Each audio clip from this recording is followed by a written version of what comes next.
Hey, I got my new Easton Axis arrows today. I promised I was going to do a video of my bow setup this year, and the arrows that I chose, I'm going to start with them first.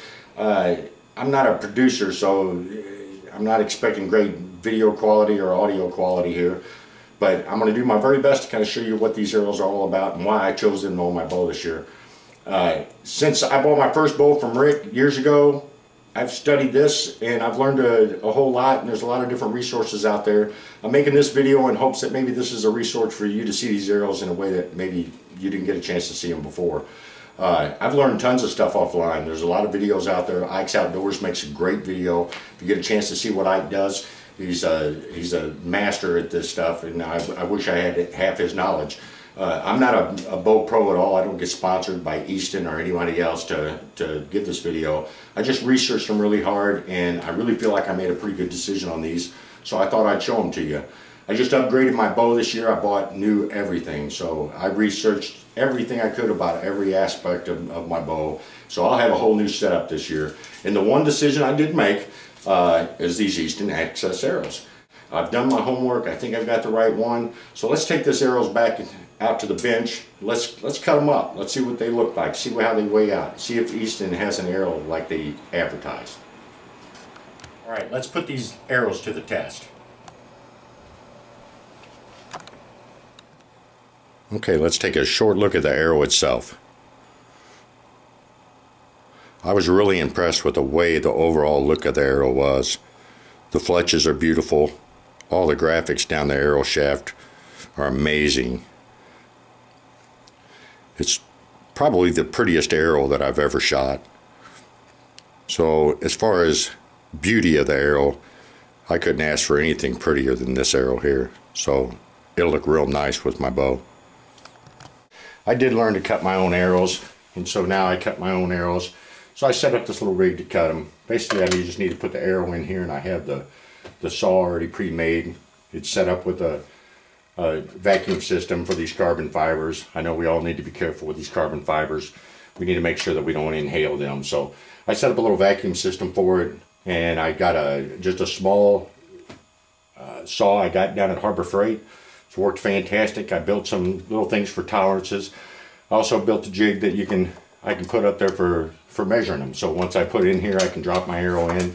And like this arrow I've already cut, and you just run your arrow down to that, you fire it up, cut your arrows off. And I've already cut this arrow, and I've got this piece here that we're going to measure in a second and check it for weight. But it's a good little system for cutting all your arrows the same way. The one thing I can say is that after I cut these arrows, I weighed each individual arrow, and they were not a grain off. They're as close to perfect as I've ever seen an arrow. Once you cut off your arrows, you need to take that outside edge that you cut, and that needs to be down flush. There's a good little tool with that came with my arrows and most arrows that you get. You get a little one from Easton, has this little thing here. You can just stick that in there. I put that on my string snot. I know everyone probably uses string snot, so I just two-face tape that on the end of my string snot, and then I don't lose it on my table, and I can use it anytime I want. But it's great for just sitting it in there and rounding that edge just by spinning either one of them. Just keep it nice, even flat, and then when you get done, there it is. It's kind of clean. The second thing I've done now is I like to clean the inside of that as well as I can. So I've got a little gauge here, or a little 22 cleaning shaft. So I like to go down inside that arrow a little bit and just rough that edge up just a little bit. Now it's carbon fiber, so it doesn't need a whole lot, just enough to give that a good edge.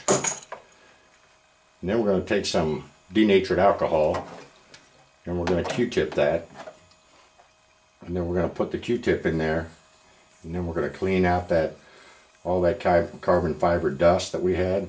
And you'll see there'll be a lot of dust come off of this. You can see that's one of the ways that you get a better bond. If you can clean the inside of that shaft, you're going to get a whole lot better bond when it comes to getting your inserts in there. And of course, we want all of our inserts to stay in. So it's a good practice to clean them out, get them clean before you glue them, and you have a lot better life. Okay, now that we've got our arrows cut, we got the outside burrs taken care of. We've cleaned up the inside. We've cleaned it out with some denatured alcohol. So we're prepared now to go ahead and install the hit inserts.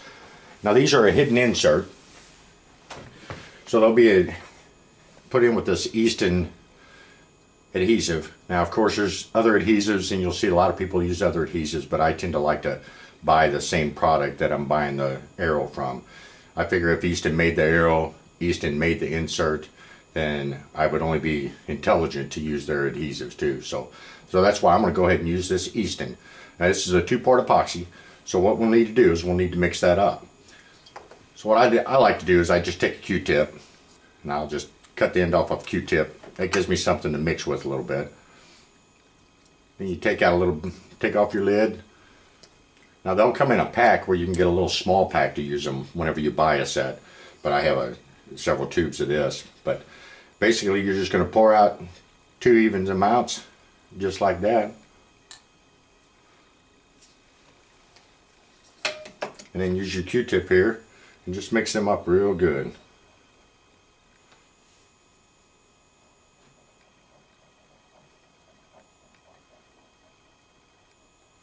You'll see when they're mixed, they'll all turn that same color, and you'll be able to know that you got them mixed. But I like to mix them really, really good. Okay, now that that's done, basically you have your threads there, so you want to make sure that you don't get any glue inside those threads. But just put a little bit here on the outside edge.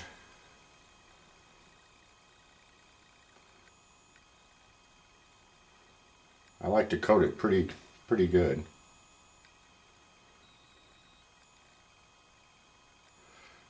But remember, too much glue and you'll be adding weight also, so you want to be a little bit careful with that. So now you just want to slide that arrow in there. Of course, I've got a ton of adhesive, so before I get all the way in there, I think I'm going to take some of that adhesive off. And then you use your hit tool, and you just slide this in here, and you push that in till you get all the way to that depth. And when you do, now your insert is in the right location. And then you can just pull your tool back out. And these little ridges here help clean the shaft on the way back out. Now once that's in place, you want to make sure that that sits there for a while before you use it. This isn't a fast acting, so you want to give it a little bit of time. And you can clean off the edges, and once you do that, you're ready to go. Now let them set. I'm going to let these set overnight. I always do. I mean, I'm never in that much of a rush, I don't guess. So we'll let them set overnight, and then we'll go from there. Okay, I thought I'd do a quick test, kind of for fun, but just kind of see the accuracy of these arrows as far as their weight goes. What I did is I took the balance of the arrows that I cut off, and we're going to weigh them. And according to the chart, the 400 arrow I shoot is 9 grains per inch. So what we'll do is we'll come out here and we'll measure this. Let's see, 2.67.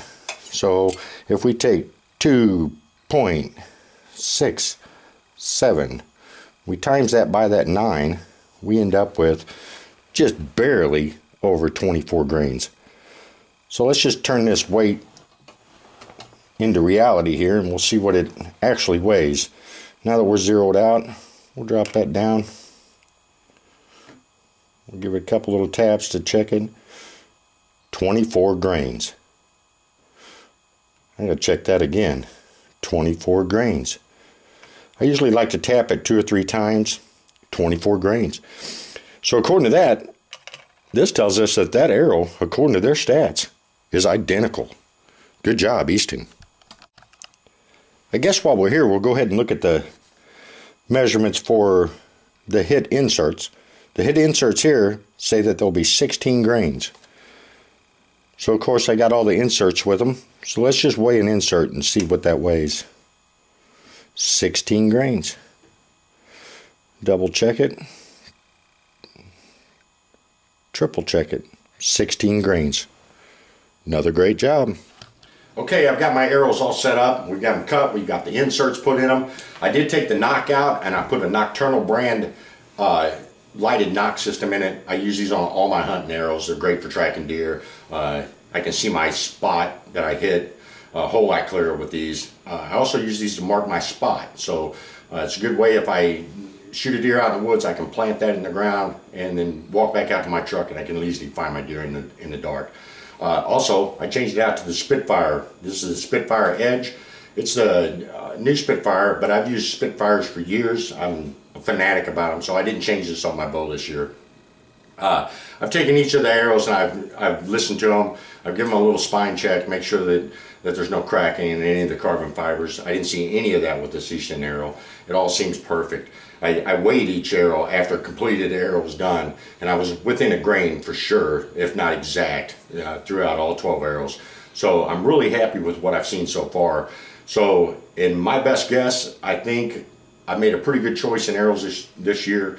And if you haven't checked out Easton and what they have to offer, be sure to do that. Check this arrow out. You might be real surprised. I think this is going to be a great performer, and I'm really happy that I chose it.